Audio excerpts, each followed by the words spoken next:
Mijn naam is Rem van der Bos, ik ben fotograaf-kunstenaar en ik werk aan projecten waarbij zorg voor de wereld centraal staat. Ik doe dat met fototentoonstellingen, het ontwikkelen van lesprogramma's voor basis- en middelbaar onderwijs en sinds 2 jaar ontwikkel ik voedsel met de laagst mogelijke carbon footprint. En nu ga ik kijken.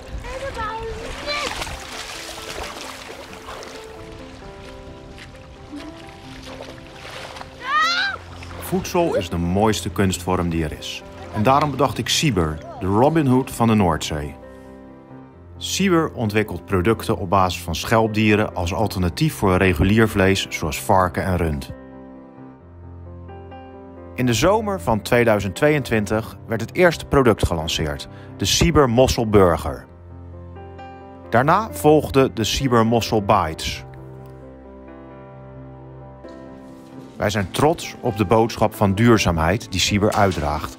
Maar daarnaast moet een product natuurlijk ook smakelijk zijn. Daarom werken wij met echte Zeelse mosselen. De Sieber is het meest duurzame product in zijn klasse. Doorgerekend door de Good Fish Foundation en zelfs duurzamer dan vegetarische alternatieven. Lekker.